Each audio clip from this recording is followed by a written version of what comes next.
Bonjour à tous. Aujourd'hui, à l'émission, on reçoit M. Pierre Sylvestre, qui est président et chef de la direction d'EBI Environnement.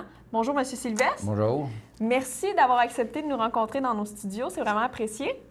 Donc, dans un premier temps, est-ce que c'est possible un peu nous parler de votre entreprise? EBI est une entreprise qui est spécialisée dans la gestion des matières résiduelles. On est aussi dans la production de gaz naturel renouvelable et dans la distribution de gaz naturel pour le transport. D'accord. Et vous avez une flotte de camions au gaz naturel. Vous êtes aussi quand même impliqué dans la communauté. Vous faites des subventions et vous avez un tournoi de golf annuel, si je me souviens bien.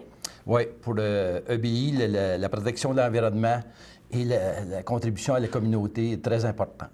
D'accord. Récemment, on a appris que le Fonds de solidarité FTQ a décidé d'investir 70 millions dans votre entreprise. C'est assez impressionnant. Félicitations. Merci. Donc, on aurait peut-être quelques questions à ce sujet-là. Donc, c'est vraiment une belle marque de confiance de la part du Fonds de solidarité. Comment vous êtes parvenu à une telle association avec le FTQ? Bien, pour nous, ce qui était important, c'est que c'était un investisseur québécois qui a beaucoup d'expérience et de compétences. Fait qu'on on les a choisis. On a monté un dossier qu'on les a présenté sur l'entreprise, puis ils ont décidé, eux autres, de prendre une participation dans EBI. OK. Et j'imagine que ça a pris plusieurs mois à effectuer ce travail-là pour établir la collaboration. Oui, ça a pris plusieurs mois, pour ne pas dire quelques années. Là, OK. Ça fait longtemps que vous travaillez là-dessus. Effectivement. OK.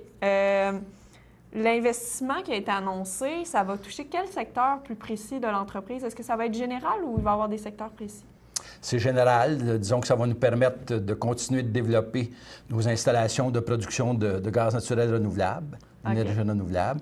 Ça va nous permettre aussi de continuer de développer notre réseau de stations de gaz naturel pour le transport, des points de distribution pour le transport. Puis ça va nous permettre aussi de faire des acquisitions, dépendant des opportunités qui se présentent. D'accord.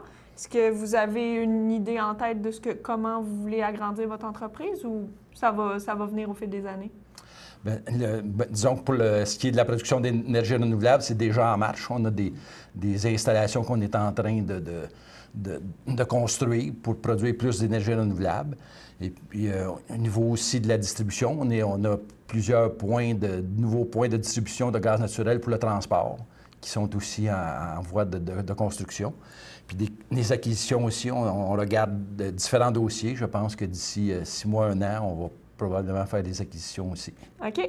Puis, selon vous, pourquoi cet investissement-là était nécessaire au développement de votre entreprise? Bien, disons que ça nous permet d'envisager des plus grands projets, de voir... De voir plus loin. De voir plus loin, c'est ça, d'aller plus loin. Puis... D'améliorer vos performances aussi, j'imagine, du côté environnemental, avec le projet de gaz naturel. Oui, disons que c'est un marché nouveau, un marché naissant qui va être en expansion pendant des années, la production d'énergie renouvelable. Nous, on le produit à partir des biogaz qui sont captés sur le lieu de disposition, le site d'enfouissement technique qu'on a. On capte les biogaz puis on les transforme en gaz naturel renouvelable. D'accord.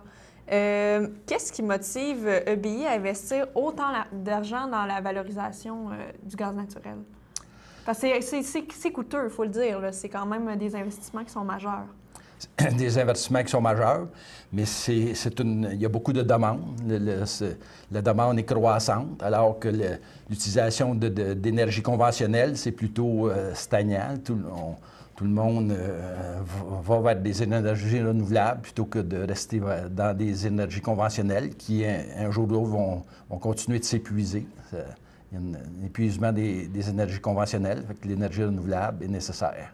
Est-ce qu'on peut dire, par contre, que le gaz naturel est une énergie renouvelable si on considère que de plus en plus, on essaie de réduire la quantité de déchets qu'on produit?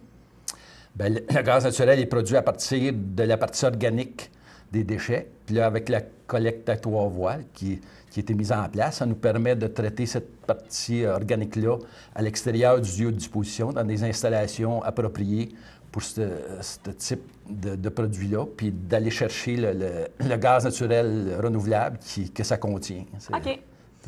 Est-ce que ça va impliquer d'ajouter du personnel, votre association avec le FTQ? Bien là, il est trop tôt pour évaluer un nombre d'employés que ça va créer, mais éventuellement, ça nous permet, comme j'ai dit, de consolider nos acquis et de continuer notre développement. D'accord. Vous êtes très présent et on pourrait dire chef de file dans le domaine des matières résiduelles. Est-ce que vous pensez que ça a été quelque chose qui a impacté la décision du FTQ d'investir?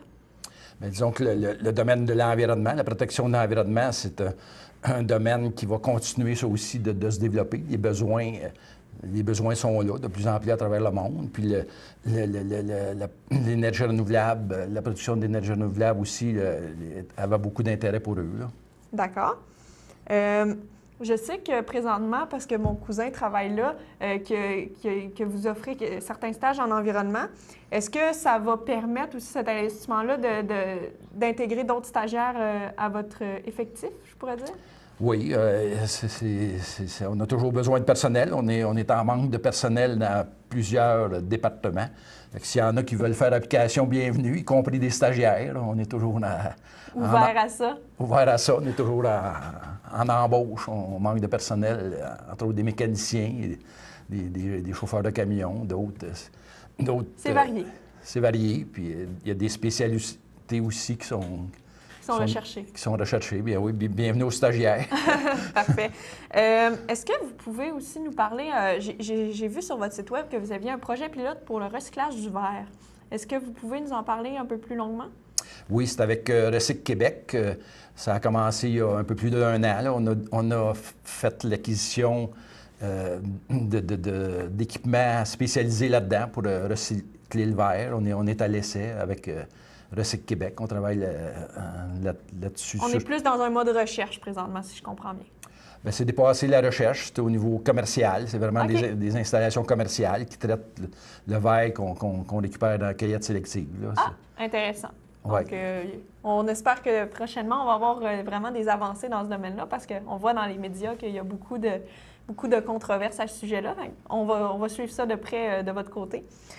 Si on retourne un peu au gaz naturel, est-ce que vous fournissez vos camions seulement avec le biogaz produit par le site d'enfouissement de Saint-Thomas ou vous êtes connecté au réseau de gaz naturel de type Gaz Métro et autres compagnies?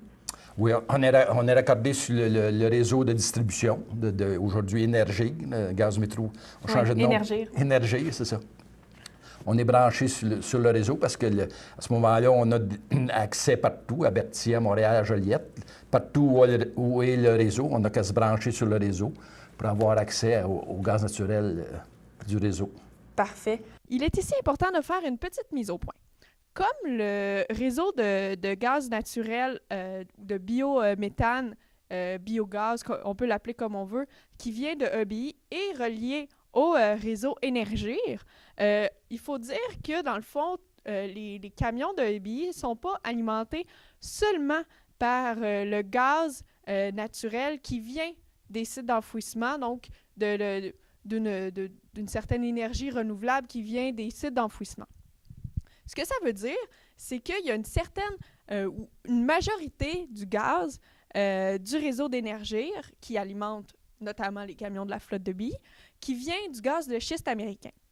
Et, on a beau dire que c'est un gaz qui est renouvelable, c'est plus ou moins vrai, mais ce qui est surtout important de savoir, c'est que le gaz de schiste américain n'est pas exactement comme le gaz naturel en général. Pour le gaz naturel qui vient des puits de pétrole conventionnels, c'est super facile à extraire. On peut l'extraire en quelques instants. Il sort naturellement du sol. Par contre, pour le gaz de schiste, il y a beaucoup de procédés supplémentaires qui sont nécessaires. Donc, ça nécessite beaucoup d'eau et beaucoup de machinerie qui est alimentée au pétrole. Donc, si le gaz naturel conventionnel est 30% moins polluant que le pétrole, ce n'est pas du tout le cas pour le gaz de schiste qui est équivalent au pétrole pour ce qui est des émissions de CO2, donc de gaz à effet de serre. Donc, voici le topo un peu pour tout ce qui concerne le gaz de gaz métro. Mais il faut quand même dire que les biogaz qui sont produits au Québec font à peu près 5 à 10 % du réseau total de Énergir. Donc, même si les camions de EBI ne sont pas nécessairement alimentés par ce gaz-là est redistribué dans le réseau et est utilisé, même si ce n'est pas seulement par les camions.